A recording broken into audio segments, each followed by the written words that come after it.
ایک موقع پر صحابہ نے کہا یا رسول اللہ بڑا برا حال ہے، بھوک بہت لگی ہوئی ہے، پیٹ پر پتھر بندھے ہوئے ہیں۔ حضور علیہ الصلوۃ والسلام نے اپنا کرتا مبارک اوپر کیا، فرمایا تم نے ایک پتھر باندھا ہوا ہے، میں نے دو پتھر باندھے۔ جابر بن عبداللہ آپ صلی اللہ علیہ وسلم کے پاس تشریف لے گئے اور کان میں کہا کہ گھر کھانا ہے۔ حضور نے اعلان فرما دیا ہاں بھائی جابر کے گھر سب کی دعوت ہے۔ اب جابر بن عبداللہ پریشان، بیگم غصے میں کہ میں نے کیا کہا تھا آپ کو، صرف حضور کو لانا، تم تو پوری جماعت کو لے آئے۔ بیگم بھی بیگم تھی، اس نے کہا جب حضور نے کہا ہے تو انتظام بھی حضور ہی فرمائیں گے۔ آپ صلی اللہ علیہ وسلم نے فرمایا کہاں ہے دیگچا، فرمایا کھولنا نہیں اس کو، اور ہلکا سا اس کو اٹھا کر آتے رہو اور لے کر جاتے رہو۔ سارے صحابہ نے سیر ہو کر کھانا کھایا۔ مفتی صاحب کے بیانات سننے کے لیے مفتی صاحب کے آفیشیل چینل مفتی مجود امین کو سبسکرائب کیجیے۔ بسم اللہ الرحمن الرحیم، نحمده ونصلی ونسلم علی رسولہ الکریم، اما بعد۔ اللہم صلی علی سیدنا و مولانا محمد وعلی آلہ وبارک وسلم وصلی علیہ۔ کل بات یہاں تک ہوئی تھی کہ غزوہ بدر میں اللہ رب العزت نے بڑی عظیم الشان فتح عطا فرمائی، اور یہ پہلی ہجری یعنی کہ پہلے ہی سال مسلمانوں کو بڑی آزمائشوں سے گزرنا پڑا، اور اللہ تعالیٰ نے مسلمانوں کو اکثر آزمائشوں میں سرخرو فرمایا۔ انہی آزمائشوں میں سے ایک آزمائش حضور نبی کریم صلی اللہ علیہ وسلم کی دختر حضرت رقیہ رضی اللہ تعالی عنہا، ان کا بھی انتقال ہوا پہلی ہجری ہی میں۔ حضرت عثمان غنی رضی اللہ تعالی عنہ کے عقد میں تھیں یہ، اور وہ جو میں نے عرض کی تھی بات کہ عتبہ اور عتیبہ کے طلاق دینے کے بعد ایک صاحبزادی یعنی حضرت رقیہ حضرت عثمان غنی کے نکاح میں آئیں، اور حضرت عثمان غنی رضی اللہ تعالیٰ عنہ اسی وجہ سے غزوہ بدر میں شریک نہیں ہوئے۔ بعض جہلا اور جاہل لوگ حضرت عثمان غنی پر یہ اعتراض کرتے ہیں کہ وہ غزوہ بدر میں شریک نہیں ہوئے تھے۔ امت کے اندر ایک طبقہ، ایک بدبودار طبقہ ایسا ہے کہ جو پیغمبر کے ساتھیوں سے متعلق اپنا دل صاف نہیں رکھتا۔ تو آپ صلی اللہ علیہ وسلم نے اپنی بلکہ حکماً حضرت عثمان غنی کو یہ فرمایا کہ تم اہل بدر میں سے ہو اور تم رقیہ کی تیمارداری کرو۔ چنانچہ اصحاب بدر میں حضرت عثمان غنی کا نام لیا جاتا ہے۔ بھائی پیغمبر نے کہہ دیا، بات ختم ہو گئی، کیا بچا پیچھے؟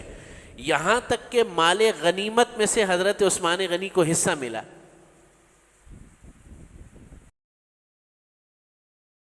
کوئی بھونکتا ہے تو بھونکتا رہے۔ تو اسی بیماری میں حضرت رقیہ رضی اللہ تعالی عنہا کا انتقال ہو گیا پہلی ہجری میں، بدر کے فوراً ہی بعد۔ چنانچہ نبی کریم صلی اللہ علیہ وسلم نے فوراً حضرت ام کلثوم اپنی تیسری صاحبزادی کا نکاح حضرت عثمان غنی سے کر دیا، اور یہ فرمایا کہ اگر میری 100 بیٹیاں بھی ہوتی تو میں ایک کے بعد ایک بیٹی عثمان غنی کو دیتا رہتا۔ اسی لیے حضرت عثمان غنی کو ذو النورین کہا جاتا ہے۔ یہ واقعہ ہو گیا، اور دوسرا ہجری شروع ہو گیا۔ یہ بنیادی واقعات میں نے عرض کیے اس سال، جیسے کہ پہلی ہجری میں روزہ بھی فرض ہوا، عیدین، جمعے کا نظام، اسی طرح صدقۃ الفطر اور بھی دیگر چیزیں۔ دوسری ہجری میں جب یہ شروع ہوتی ہے دوسری ہجری، اس میں بھی پورے دورانیے میں چھوٹی موٹی جھڑپیں ہوتی رہی۔ میں اس تفصیل میں نہیں جاؤں گا، بہت ٹائم چاہیے اس کے لیے، اور ہم کل تک بات ختم کر نہیں پائیں گے۔ غزوہ بنی المصطلق، غزوہ ذات الرقاع، اسی طرح غزوہ دومۃ الجندل، یہ تمام کے تمام چھوٹے چھوٹے غزوات ہوتے رہے یہاں تک کہ دوسری ہجری کا جو سب سے اہم ترین واقعہ ہے وہ ہے غزوہ احد۔ مشرکین مکہ کو بدر میں جو چوٹ پہنچی تھی وہ ابھی تک جو ہے اس کے اثرات اور اس کے جو آفٹر شاکس تھے وہ سنبھل نہیں پا رہے تھے، ان کو یقین نہیں ہو رہا تھا یہ ہمارے ساتھ ہوا کیا ہے۔ چنانچہ 3000 کا لشکر لے کر ایک دفعہ پھر چڑھائی کی مشرکین مکہ نے مدینہ منورہ پر، اور نبی کریم صلی اللہ علیہ وسلم 1000 ساتھیوں کے ساتھ نکلے، جن میں سے 300 راستے سے عبداللہ ابن ابی نے منافق نے الگ کر لیے، اور بہانہ صرف یہ بنایا کہ ہم سے صحیح طور پر مشاورت نہیں ہوئی، ہم سے صحیح طور پر مشاورت نہیں، اور میرا مشورہ یہ تھا کہ مدینے میں رہ کر دفاع کیا جائے۔ آپ صلی اللہ علیہ وسلم مدینے سے باہر تشریف لے کر جا رہے ہیں۔ بہرحال وہ منافق آدمی تھا، اس نے ایک چھوٹا سا بہانہ بنایا اور اس بہانے کی وجہ سے اینڈ راستے سے جو ہے الگ ہو گیا۔ غزوہ احد بڑا عظیم و شان معرکہ ہے، اسلام کے بڑے سبق ہیں اس کے اندر، بہت زیادہ اس کے اندر جو ہے تفہیمات ہیں، بہت زیادہ اس کے اندر جسے کہنا چاہیے معانی ہیں، اللہ کے نبی کی حکمتیں ہیں بہت زیادہ۔ یہاں تک کہ جب مشورہ ہو رہا تھا تو آپ صلی اللہ علیہ وسلم تھوڑے سے ناراض ہو گئے، کچھ لوگوں کی آواز بلند ہو گئی۔ حضور کی رائے یہ تھی کہ ہمیں باہر نکلنا چاہیے، مدینے میں رہ کر ڈیفینڈنگ پوزیشن کے اندر ہمیں نہیں لڑنا چاہیے۔ یہاں تک کہ آپ صلی اللہ علیہ وسلم حجرے میں گئے اور جنگی لباس پہن کر باہر تشریف لے آئے۔ حضرت ابوبکر بڑے زبردست انسان تھے، بہت زیرک انسان تھے۔ حضرت ابوبکر سمجھ گئے آپ صلی اللہ علیہ وسلم کیا چاہ رہے ہیں، فوراً خاموش ہو گئے، سب کو خاموش کرا دیا۔ فرمایا کہ جو نبی جب جنگی لباس پہن لے تو اس کے لیے جائز نہیں ہے کہ وہ جہاد کے بغیر جنگی لباس کو اتارے، لہٰذا اب خاموش ہو جاؤ بس۔ حضور کی رائے یہ ہے، اس رائے پر عمل کرنا ہے، بس اب کوئی بولے گا نہیں۔ چنانچہ صحابہ نکلے ہیں، احد پہنچے ہیں، اور احد کے مقام پر جو ہے آپ صلی اللہ علیہ وسلم نے ایک پہاڑی ہے جو کہ آج بھی موجود ہے، پہاڑی تو نہیں کہنا چاہیے، ایک جسے کہنا چاہیے ایک اونچائی ہے، چھوٹی سی پہاڑی کہہ لیں اس کو۔ آپ صلی اللہ علیہ وسلم نے صحابہ کی ایک ٹولی کو مقرر فرمایا، 50 صحابہ اکرام کو، جن کے امیر عبداللہ بن جبیر رضی اللہ تعالیٰ عنہ تھے، اور ان کو فرمایا کہ تمہیں اگر گھوڑے روند بھی ڈالیں تو اس جگہ سے ہلنا نہیں۔ مسلمانوں میں جب غزوہ احد شروع ہوا تو بہت کم وقت میں مسلمانوں نے شکست دے دی مشرکین کو، بہت زبردست انداز سے جو ہے مسلمان لڑے، اور بڑا عجیب ماحول تھا، کیونکہ جو لوگ غزوہ بدر میں شریک نہیں ہوئے تھے نا کسی بھی عذر کی وجہ سے، وہ اس غزوے میں بڑے پرجوش تھے۔ یہاں تک کہ جو نوعمر بچے تھے، جن کو یہ کہنا چاہیے کہ بڑھتے ہوئے بچے تھے، جیسے 14-15 سال کے، وہ بڑے پرجوش تھے۔ حضرت سمورہ بن جندب، حضرت رافع بن خدیج رضی اللہ تعالیٰ عنہ 13-14 سال کی عمر میں تھے، تو حضور نے فرمایا تم تو چھوٹے ہو، تو وہ اپنے نا یہ پنجوں کے بل کھڑے ہو گئے مجمع میں، کہنے لگے نہیں یا رسول اللہ میں کافی لمبا ہوں۔ تو حضور مسکرا دیے، فرمایا اچھا اس کو اجازت دے دو۔ حضرت سمورہ بن جندب وہ بھی اسی عمر کے تھے، لیکن تھوڑے ہٹے کٹے تھے، یعنی اچھی جان والے تھے، صحت اچھی تھی، تو انہوں نے کہا یا رسول اللہ یہ آپ نے ان کو اجازت دے دی تو میں تو تھوڑا سیٹ ہوں، تو مجھے تو حضور نے فرمایا نہیں تم اسی عمر کے ہو۔ فرمایا اچھا آپ میری کشتی کرا لیں۔ آپ صلی اللہ علیہ وسلم نے کہا اچھا بھائی کشتی کرا لو اس کی، تو کشتی کرائی، تو حضرت سمورہ بن جندب نے جو ہے وہ حضرت رافع بن خدیج کو پہلے ہی اس میں پچھاڑ دیا، کہنے لگا اب کیا رائے آپ کی؟ حضور نے فرمایا اس کو بھی لے لو۔ تو بڑا جوش تھا، خاص طور پر وہ لوگ جو شریک نہیں ہو سکے تھے بدر میں، اور بدر کے صحابہ کے جب وہ فضائل سنتے تھے تو ان کو رشک آتا تھا، یار ہم بھی ہوتے، اب یہ موقع مل رہا تھا۔ تو آپ صلی اللہ علیہ وسلم نے لے لیا، اور جب یہ معرکہ شروع ہوا تو شروع میں مسلمانوں کو فتح ہو گئی، لیکن وہی اجتہادی غلطی کہنا چاہیے کہ جب صحابہ نے دیکھا وہ جو اس چوٹی پر تھے یا جو پہاڑی پر تھے، اونچائی پر تھے، تو انہوں نے دیکھا کہ بھئی مسلمانوں کو تو فتح ہو گئی، تو مسلمانوں کو فتح ہو گئی تو اب وہ تو بھاگ بھی گئے، تو اب ہم نے یہاں کھڑے ہو کر ہم کیا کر رہے ہیں؟ تو اکثر صحابہ نیچے آ گئے، اکثر صحابہ نیچے آ گئے۔ حضرت عبداللہ بن جبیر منع کرتے رہے کہ دیکھو یہ نہیں کرو، نہ جاؤ۔ حضور نے فرمایا تھا جب تک میں نہ بلاؤں اور جب تک تمہیں گھوڑے روند نہ ڈالیں، یعنی یہ ایک وہ بتانے کے لیے کہ بھائی کسی بھی صورت میں تم نے وہاں سے ہلنا نہیں ہے، جب میں کہوں تو آنا۔ انہوں نے کہا بھائی جنگ تو ختم ہو گئی، حضور نے تو فرمایا تھا کہ جب جنگ کے دوران نا، تو جنگ کے دوران تو ہم نہیں ہٹے۔ انہوں نے کہا نہیں یہ بات نہیں۔ بہرحال حضرت عبداللہ بن جبیر منع کرتے رہے، لیکن اکثر لوگ نیچے چلے گئے اور مال غنیمت تقسیم ہونا شروع ہوا تھا۔ تو بعض مستشرقین نے، اسلام پر اعتراض کرنے والوں نے یہاں سے ایک پہلو نکالا کہ یہ مسلمان جو ہے یہ مال غنیمت جمع کرنے میں لگ گئے تھے اور لالچ میں آ گئے تھے۔ اللہ کے بندو، لالچ میں تو انسان، وہ لالچ میں تو عبداللہ ابن ابی آیا تھا جو الگ ہو گیا تھا، یہ تو سر کٹانے کے لیے آئے تھے۔ ہاں ان سے اجتہادی غلطی ہو گئی، قرآن نے بھی اس کو بیان فرمایا، اور جب قرآن نے بیان فرما دیا کہ اللہ تعالیٰ نے ان کی مغفرت کر دی، تو تجھے کس چکر میں پیٹ میں مروڑ اٹھ رہے ہیں 1400 سال کے بعد کہ تو جو ہے ان کو نہیں بخش رہا؟ اللہ قرآن میں ان کو بخش دیا، اللہ نے معاف فرما دیا، تو بھائی تجھے کون سے پیٹ میں مروڑ اٹھ رہے ہیں 1400 سال کے بعد کہ تجھے چین نہیں مل رہا کہ جناب وہ جو ہے مال لینے کے لیے نیچے اتر گئے تھے؟ آپ سمجھ رہے ہیں بات؟ بہرحال حضرت خالد بن ولید ابھی تک مسلمان نہیں ہوئے تھے اور غزوہ احد کی کمان ان کے سپرد تھی، تو حضرت خالد بن ولید نے اپنے لوگوں کو دوڑایا اور جاسوس کہ کیا حال ہے میدان جنگ کا۔ انہوں نے کہا کہ فلاں جگہ پر ایک لوپ ہول ہے، اور یہ وہی لوپ ہول تھا جس کے لیے حضور نے مقرر فرمایا۔ وہ وہاں سے پیچھے سے گھوم کے آئے اور اچانک حملہ فرمایا اور بڑا شدید حملہ فرمایا، 70 صحابہ کرام شہید ہو گئے، بڑا نقصان ہوا۔ اور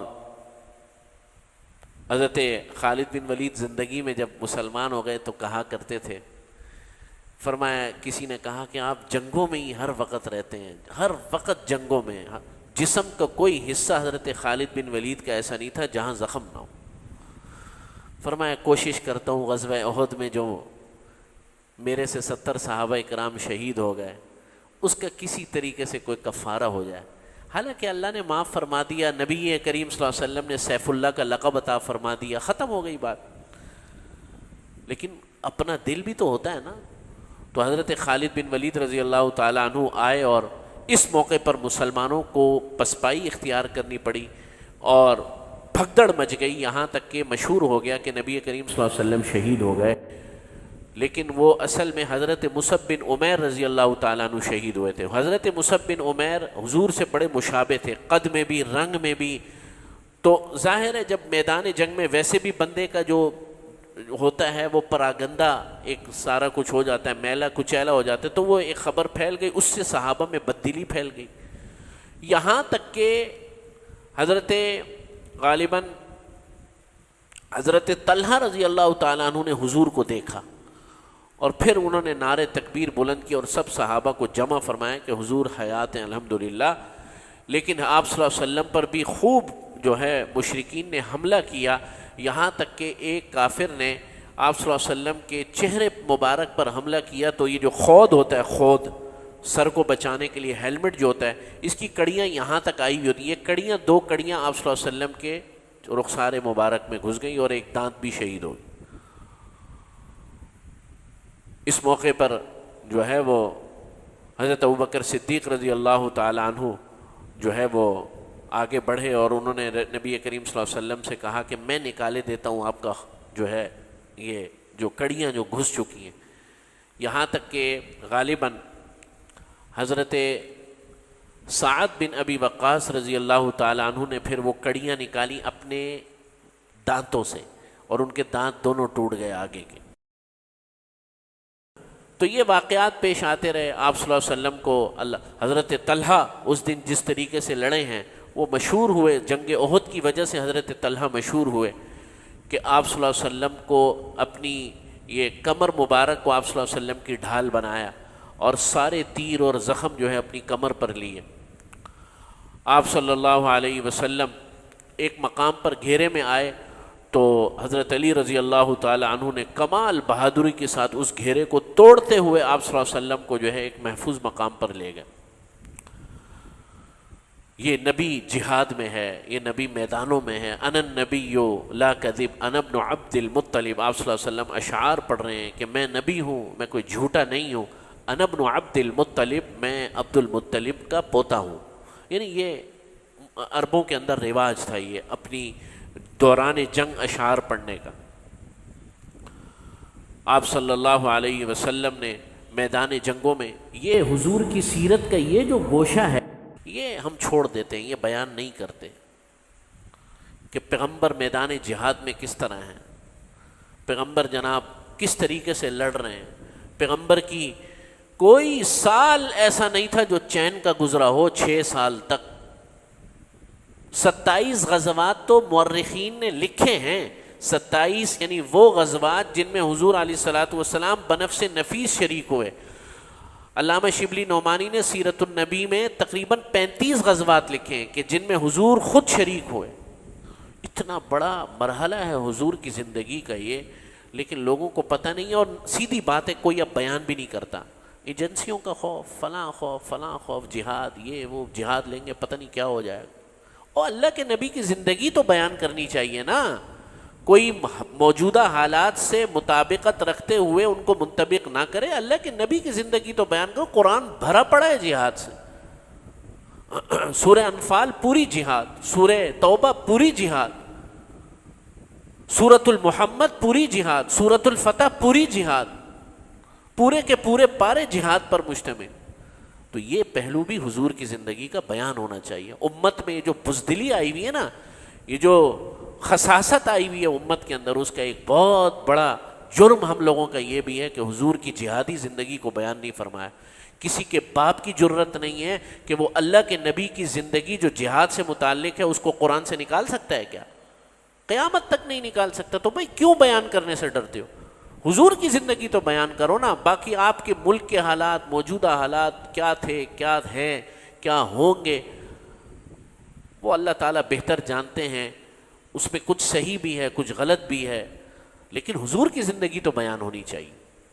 بہرحال یہ غزوہ احد ہوا اور اس میں جزوی طور پر فتح بھی ہوئی, جزوی طور پر نقصان بھی ٹھیک ٹھاک ہوا.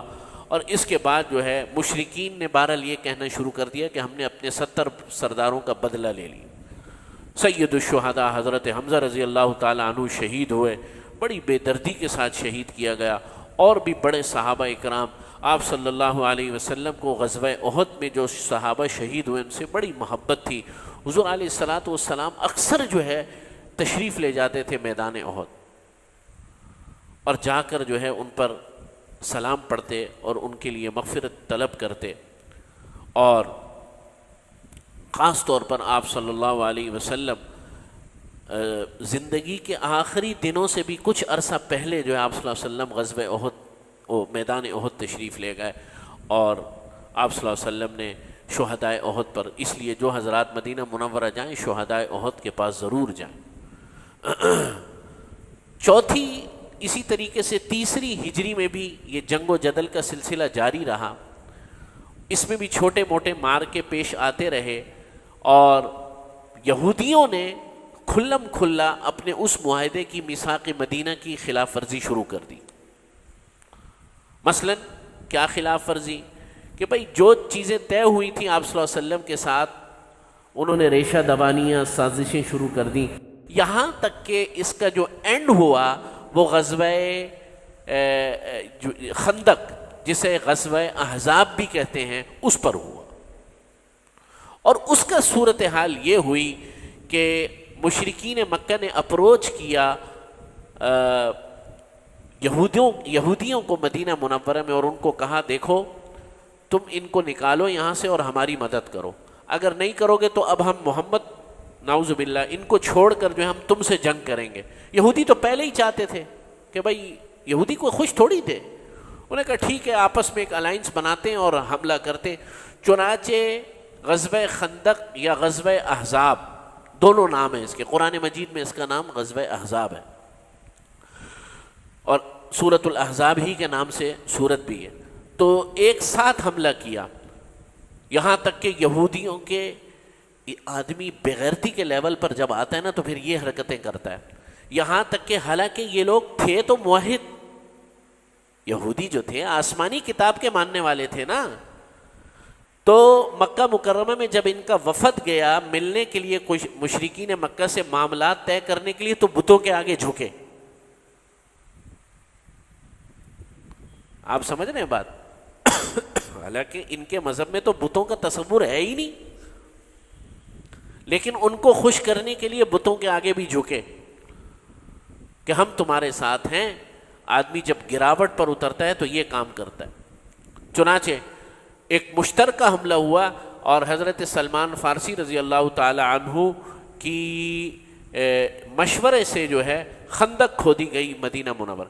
کتنی 5 گز لمبی اور 5 گز گہری، اچھا خاصا اس میں وقت صرف ہوا. اور مدینے کی جو زمین ہے وہ چٹانی زمین ہے، نرم زمین نہیں ہے، ریتیلی زمین نہیں ہے. اور بہت مشکل وقت جو ہے وہ صحابہ نے دیکھا، یہاں تک کہ آمد و رفت اور ذرائع رسد سب ختم ہو گئے. کھانے پینے کی اشیاء نہیں آ رہی تھی باہر سے کیونکہ راستے بند تھے. اور اللہ تعالی نے اس غزوے میں بھی مسلمانوں کی خصوصی مدد فرمائی. آپ صلی اللہ علیہ وسلم جو ہے وہ بڑے اللہ کے سامنے آہوزاری اور اللہ کے سامنے گڑ گڑا کر دعائیں فرمائیں. اور نبی کریم صلی اللہ علیہ وسلم نے صحابہ کے ساتھ بنفس نفیس اس غزوے میں شرکت فرمائی. ایک موقع پر صحابہ نے کہا یا رسول اللہ بڑا برا حال ہے، بھوک بہت لگی ہوئی ہے، پیٹ پر پتھر بندھے ہوئے. حضور علیہ الصلوۃ والسلام نے اپنا کرتا مبارک اوپر کیا، فرمایا تم نے 1 پتھر باندھا ہوا ہے، میں نے 2 پتھر باندھے. خندق کی کھدائی میں خود حصہ لیا. یہاں تک کہ ایک موقع ایسا آیا کہ خندق کی کھدائی کے دوران ایک بڑی چٹان آ گئی زمین میں، بہت سخت، وہ کسی سے ٹوٹ نہیں رہی تھی. صحابہ حضور کے پاس آئے، حضور کو پھاوڑا دیا. آپ صلی اللہ علیہ وسلم نے اس کو ایک گرز مارا، پہلی دفعہ مارا. آپ صلی اللہ علیہ وسلم نے فرمایا اس سے روشنی نکلی. حضور نے فرمایا اس کی روشنی میں مجھے شام کے محلات نظر آئے. پھر دوسرا مارا. آپ صلی اللہ علیہ وسلم نے فرمایا مجھے کیسر و کسرا کے محلات نظر آئے. تیسرا مارا اور وہ جو ہے زیرہ بالکل جو ہے پاش پاش ہو گیا. صحابہ بڑے حیران کہ یہاں پیٹ پر پتھر باندھے ہوئے اور آپ صلی اللہ علیہ وسلم بشارتیں دے رہے ہیں کیسر و کسرا فتح ہونے کی، رومن امپائر فتح ہونے کی. لیکن وہ بہرحال اللہ کے نبی کے تربیت یافتہ تھے. انہوں نے کہا یقیناً ایسا ہوگا، لیکن ابھی تو صورتحال یہ ہے. جابر بن عبداللہ کا مشہور واقعہ ہے، انہوں نے دیکھا حضور بڑے بہت زیادہ بھوک میں ہیں تو چپکے سے اپنی بیوی کے پاس آئے گھر میں. کہا کچھ ہے؟ انہوں نے کہا ایک جو ہے نا بکری کا ایک بچہ ہے. انہوں نے کہا چلو ایسا کرو پکا دو، میں حضور کو اور 2-4 لوگوں کو لے آؤں گا چپکے سے، تم جو ہے نا اپنا جو ہے وہ پکا دو اور میں لے کے آتا ہوں. تو جابر بن عبداللہ آپ صلی اللہ علیہ وسلم کے پاس تشریف لے گئے اور کان میں کہا کہ گھر کھانا ہے. حضور نے اعلان فرما دیا ہاں بھائی جابر کے گھر سب کی دعوت ہے. اب جابر بن عبداللہ پریشان، یہ کیا ہو گیا؟ اب جابر بن عبداللہ گھر تشریف لے گئے، ادھر سے پوری کی پوری جماعت آ رہی ہے. بیگم غصے میں کہ میں نے کیا کہا تھا آپ کو کہ بھائی کہ صرف حضور کو لانا، تم تو پوری جماعت کو لے آئے. فرمایا کہ آپ صلی اللہ علیہ وسلم نے سب کو خود ہی حکم فرمایا. بیگم بھی بیگم تھی، جابر بن عبداللہ کی بیوی تھی، نبی کے دور کی بیوی تھی. اس نے کہا جب حضور نے کہا ہے تو انتظام بھی حضور ہی فرمائیں گے، میرا تو کام ہے پکانا، باقی آگے اللہ کا کام ہے دینا. آپ صلی اللہ علیہ وسلم نے فرمایا ہاں بھائی. جب گھر میں پہنچے کہاں ہے دیگچا یا جو بھی برتن ہوگا؟ فرمایا کھولنا نہیں اس کو، اور آتے رہو اور لے کر جاتے رہو، اور ہلکا سا اس کو اٹھا کر اس کو جو بھی اس کے اوپر ڈھکنا ہوگا یا کپڑا ہوگا اس کو ہلکا سا اٹھا کر سارے صحابہ نے سیر ہو کر کھانا کھایا. حضور علیہ الصلاۃ والسلام نے بھی ان 8-10 دنوں میں پہلی دفعہ کھانا کھایا. سارے صحابہ سیر ہو گئے. اللہ تعالیٰ نے خوب برکت عطا فرمائی اور اس طریقے سے وہ ایک کھانا ملا پورے غزوہ خندق کے دوران. معاملہ اس طرح ختم ہوا کہ مشرکین مکہ، یہ خندق ان کے لیے بالکل ایک نئی چیز تھی. جو بھی پار کرنے کی کوشش کرتا تھا اونٹ یا گھوڑے وغیرہ اندر گر جاتے تھے. مسلمان تیر اندازی کرتے تھے تو پیچھے ہٹنے پر مجبور ہو جاتے تھے. سمجھ نہیں آ رہا کریں کیا کریں. لیکن بہرحال مسلمانوں کی حالت بھی بہت پتلی تھی اور وجہ اس کی یہ تھی کہ ذرائع آمد و رفت ختم ہو گئے تھے. مدینے میں کھانے پینے کے لیے کچھ نہیں تھا. اور آپ صلی اللہ علیہ وسلم نے اس موقع پر جو ہے دعائیں فرمائی.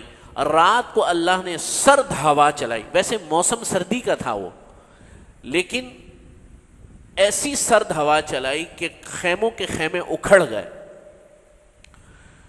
ابتدا میں ابو سفیان جو اس لشکر کے سردار تھے مشرکین مکہ کے، وہ یہ سمجھے کہ حملہ ہو گیا، بھگدڑ مچ گئی. تو اللہ تعالیٰ نے جو ہے، اور بھگدڑ ایسی مچی کہ دیگے ویگے سب الٹ گئیں، کھانا پینے کا سارا نظام بہہ پڑا، سب خراب ہو گیا. تو ابو سفیان نے کہا بھائی یہاں رہنے کا کوئی فائدہ نہیں ہے، واپسی کوچ کرتے ہیں. اسی طریقے سے غزوہ خندق جو ہے بغیر لڑائی کے جو ہے ختم ہو گیا.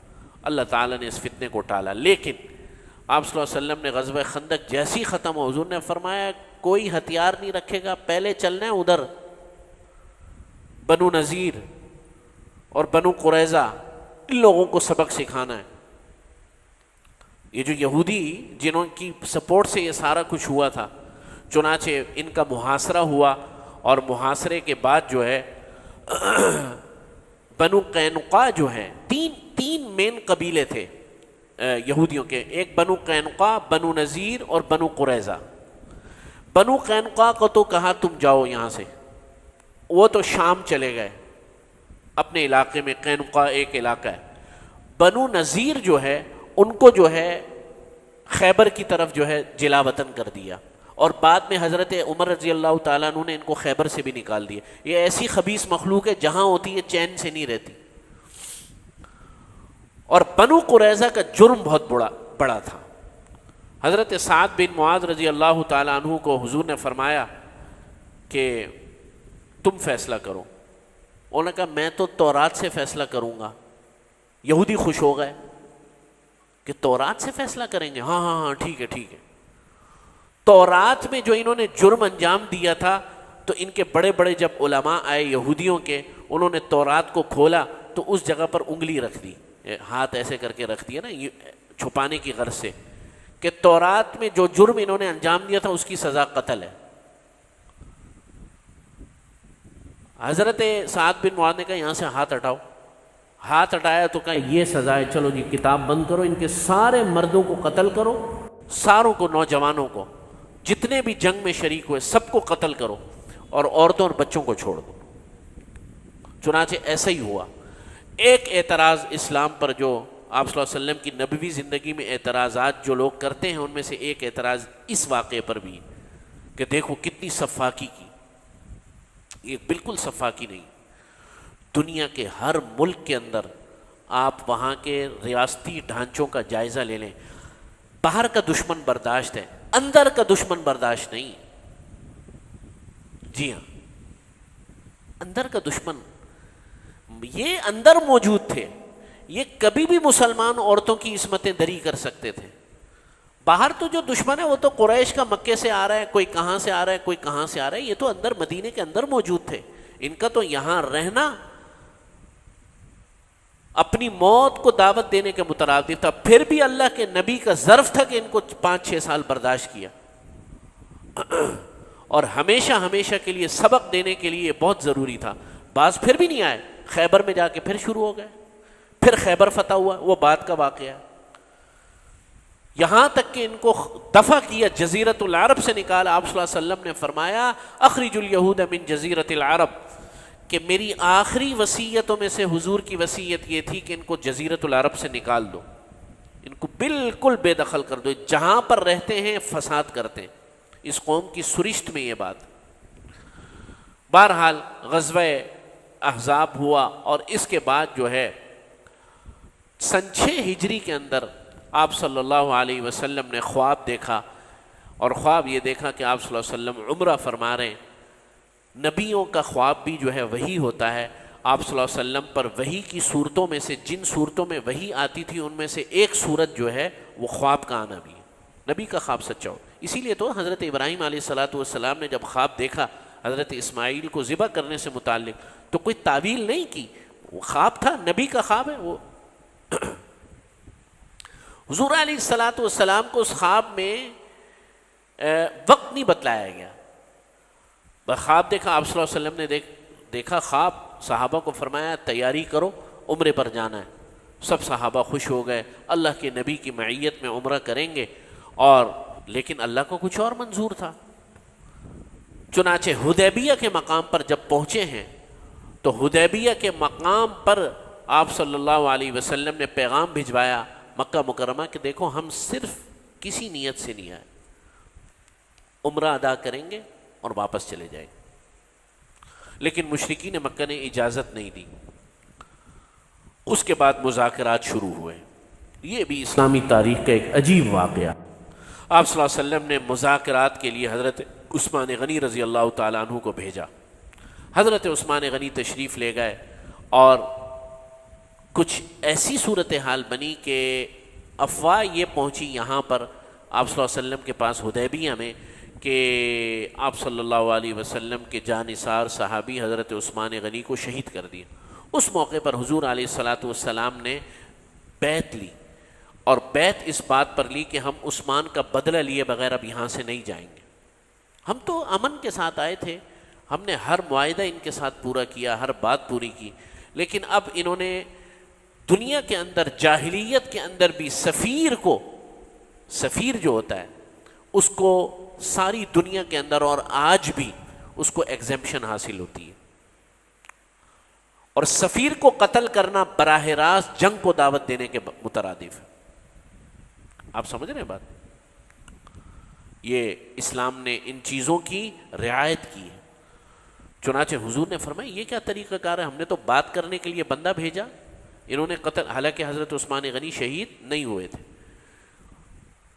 تو لقد رضی اللہ عن المؤمنین اذ یبایعونک تحت الشجرہ فعلم ما فی قلوبہم۔ اللہ تعالیٰ کو یہ منظر اتنا پسند آیا کہ اللہ نے اس منظر کی منظر کشی کر دی قرآن مجید میں، کہ اللہ راضی ہو گیا ان سب سے کہ جنہوں نے اللہ کے نبی سے بیعت کی، اذ یبایعونک تحت الشجرہ، درخت کے نیچے۔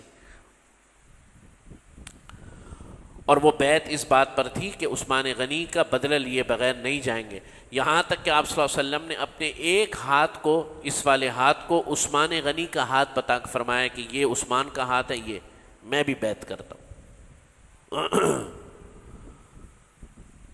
لیکن حضرت عثمان غنی واپس آ گئے، پھر مذاکرات شروع ہوئے، اس میں 5-6 شرائط مشرکین مکہ نے رکھی اور سب مان لی حضور نے۔ پہلی یہ کہ اس سال عمرہ نہیں کریں گے، اگلے سال آپ عمرہ کریں گے، جب آئیں گے تو مسلح ہو کر نہیں آئیں گے، اور اگر تلواریں لے کر آئیں گے تو نیام کے اندر رکھیں گے۔ تیسری بات یہ کہ 3 دن سے زیادہ آپ یہاں قیام نہیں کریں گے مکے میں، 3 دن کے بعد آپ چلے جائیں گے۔ چوتھی بات یہ کہ مشرکین میں سے اگر کوئی مدینہ جائے گا بھاگ کر، معاف کیجیے گا، اگر مسلمانوں میں سے کوئی مکے سے اگر مدینہ جائے گا تو آپ واپس کریں گے، اور آپ کے پاس سے اگر کوئی ہمارے پاس آئے گا تو ہم واپس نہیں کریں گے۔ یہ بالکل الٹ قسم کا معاملہ ہو رہا ہے۔ صحابہ دیکھ رہے ہیں یہ ہو کیا رہا ہے، یہ تو بالکل جو ہے ظاہری طور پر ہمارے لیے بڑی ذلت آمیز چیزیں ہیں۔ یہاں تک کہ ایک واقعہ پیش آیا کہ عین اسی وقت جب یہ معاملہ ہو رہا تھا اور معاہدہ ہو گیا تو ایک صحابی بھاگ کر جو ہے مکے سے مدینہ منورہ وہ حدیبیہ کے مقام پر آ گئے۔ اب حضور کے لیے بڑا ایک امتحان، ایک طرف میرا ایک جانثار صحابی ہے، وہ ایمان کے لیے ہجرت کر کے مکے سے آیا ہے حدیبیہ میں، میرے پاس آیا ہے، معاہدہ ہو چکا ہے، اللہ کے نبی نے فرمایا اس کو واپس کرو. صحابہ جو ہے وہ دیکھ رہے ہیں, رو رہے ہیں اور آنکھوں سے آنسو نکل رہے ہیں کہ ہمارے بھائی کو ہمارے سامنے واپس کیا جا رہا ہے, یہ کیا ظلم ہے. اللہ کے نبی فرما رہے ہیں نہیں نہیں, یہ پورا کرنا ہے. آیات نازل ہو گئی, انا فتحنا لک فتحا مبینا, کہ ہم نے تمہیں کھلی فتح عطا فرما دی. صحابہ اور حیران, یہ کوئی فتح ہے؟ اصل میں یہ فتح ہی تھی. اور مکہ جو فتح ہوا ہے وہ اس معاہدے کے پیش خیمے میں فتح ہوا.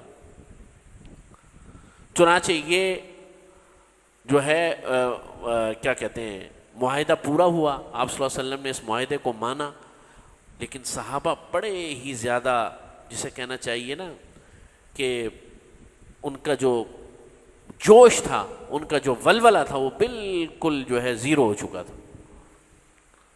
وہ بڑے جو ہے وہ اپنے آپ کو کم ہمت محسوس کر رہے تھے. تو آپ صلی اللہ علیہ وسلم نے اپنی اہلیہ مبارک حضرت صفیہ اس سفر میں ساتھ تھی, یا غالباً حضرت سودا ام سلمہ اس سفر میں ساتھ تھی, تو ان کو فرمایا دیکھو میری بات نہیں مانتے یہ لوگ, اپنا احرام نہیں کھول رہے. انہوں نے سمجھایا کہ یا رسول اللہ اتنے غم کی کیفیت میں آپ ایسا کریں, آپ اپنا احرام کھول دیں اور حلق کروا لیں, آپ کچھ نہ کہیں ان کو. چنانچہ حضور علیہ الصلاۃ والسلام نے اپنا حلق فرمایا, اپنا احرام کھولا, تو صحابہ نے بھی اپنا حلق کیا اور احرام کھول دیا, اور یہاں سے واپس چلے گئے مدینہ منورہ. یہاں تک یہ ایک حصہ ہے. اب وہ جو اس سارے کے سارے معاملے میں جو مکہ مکرمہ سے جو آتے تھے مدینہ منورہ, حضور ان کو قبول نہیں کرتے تھے, تو وہ مکہ اور مدینہ کے درمیان کے علاقوں میں جو ہے نا چھاپا مار کاروائیاں شروع کر دی انہوں نے, گوریلا جنگ جسے کہتے ہیں.